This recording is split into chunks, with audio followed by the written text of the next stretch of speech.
Gelikas lahamet falokolatle.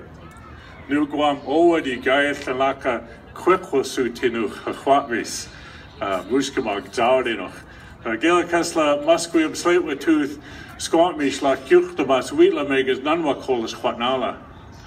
My traditional name is Owadi, and as my dear friend Finn has attempted to say, I am the elected chief counselor of the Kwekwasu-Tinuch Chwatmis First Nation. And we're part of a tribal council with the Muskemag Zaudenoch. And pretty much the rest of the world knows our territories as the Broughton Archipelago, which many of you know is ground zero essentially for the fight to protect wild salmon against the open net cage fish farm industry. Now this fight continues today. Our people have been very clear in our stark and direct opposition to fish farms. We have forever placed a higher importance upon the abundancy of wild salmon in our traditional territories. And along the way, we've discovered that both the provincial and federal governments have forgotten the value of healthy and abundant wild salmon stocks. This province of British Columbia was built upon wild salmon. And somewhere along the way, the governments of the day have forgotten this.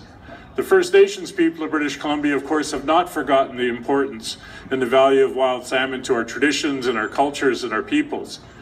And it is something that our First Nations have always stood to ensure are available for our livelihoods and for our very survival amongst the world that we find ourselves in today. Now, as the Vice President of the Union of BC Indian Chiefs, I've been working very hard for the past 7 years advancing the protection of wild salmon. And so I was very, very pleased to receive an invitation from my dear friend Finn Donnelly to come and speak here today. In the past 2 years, I've been organizing the First Nation Wild Salmon Alliance, which is an alliance of First Nations across British Columbia. And I can tell you that I've met and have gotten the support of the Tsochotim people, of the Okanagan Nation Alliance, of the Shuswap Tribal Council, of the Intlakatmik Tribal Council, the Statliam Tribal Council, a number of the Stalo Nations, the Tsimshian, the Gitsan Wet'suwet'en, the Hatsauch, the Haida. And so what I've endeavored to do is to organize a very clear political voice to stand up for the safeguarding of wild salmon across British Columbia. And at this time in Canadian history, we have a government which is making commitments to First Nations people which are unheard of within the political history of Canada. We have Prime Minister Trudeau's government that is wanting to renew relationships and strengthen them with First Nations. And so what we've accomplished at the Wild Salmon Alliance is ensuring that a very broad perspective of First Nation interests on wild salmon are presented. And back in March, the Wild Salmon Alliance hosted a 2-day strategic dialogue session.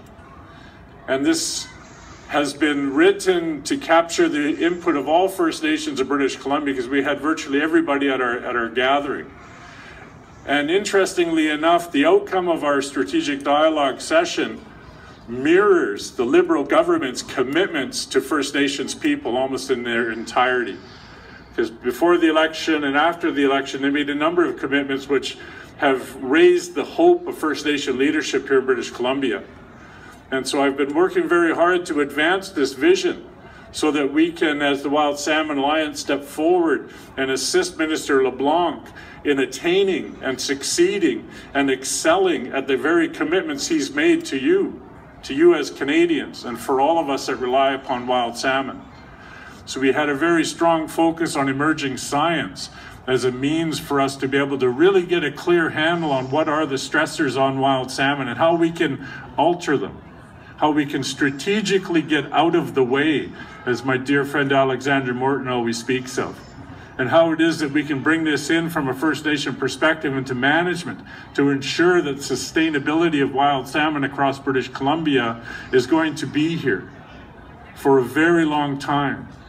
You know, I always ask this question. I'm going to ask you the very same question. How many of you caught a fish with your father, your uncle, or your grandfather? This is an experience of British Columbians. And how many of you want to pass that same experience on to your children and to your grandchildren and your great-grandchildren? This is the message that I think is vitally important for the governments of British Columbia and Canada to hear. And so that we can stand united as First Nations and non-First Nations and speak very clearly about the importance of wild salmon to each and every one of us.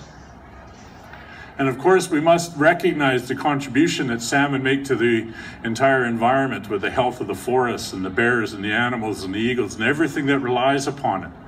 And we must make sure that the government remains focused on the primary obligation and direction and responsibility of upholding the environment, about safeguarding this environment for healthy and abundant wild fisheries and wild salmon, and to make sure that they are monitored, that they are supported, and we guide them every step of the way so that they can be successful for us. We've come out of 10 very dark years of Conservative government. Stephen Harper has done everything. He's been, in my opinion, almost the #1 enemy of wild salmon. He has supported other industries at the expense of wild salmon, and this must stop. And so as we go forward, the Wild Salmon Alliance, I've managed to meet and discuss this briefly with Minister LeBlanc and before him Minister Tutu. But I've been fortunate enough to secure a meeting with Minister LeBlanc going into early October, where I'll be advancing the First Nation Wild Salmon Alliance final report. And in that is the key to protect wild salmon, one and very broad perspective of First Nations people, and it just so happens to match the Liberal government commitments.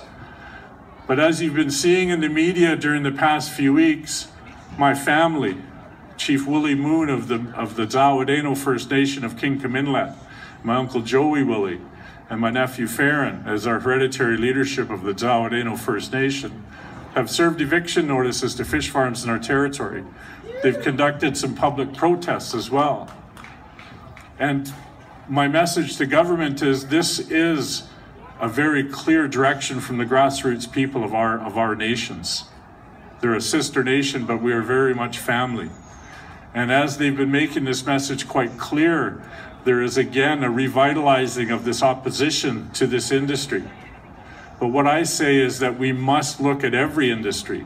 We must look at every stressor that affects wild salmon, and we must make the priority wild salmon over top of anything. I've often said to people, if it's a toothpick factory that's going to be impacting wild salmon, I will take issue with that toothpick factory. If it's a fish farm having an impact on wild salmon, I will take issue with that fish farm to protect wild salmon. And so I've been engaged with our family of the Zawadeno First Nation and Alexandra Morton, and they're hosting a rally that's coming up in Victoria. And it's going to be happening next Saturday. And then there's going to be one here in Vancouver on the 5th. So please keep your eyes tuned in to social media and you'll be able to see when these are unfolding. And I know that every one of us has people that you know that could be sitting in the chair beside you or at the table you're sitting at. And I believe it's important that we pass that message on to our families and to our communities and our circle of influence that every one of us has to get people out in the greatest number possible. Let's call this that migration to save salmon.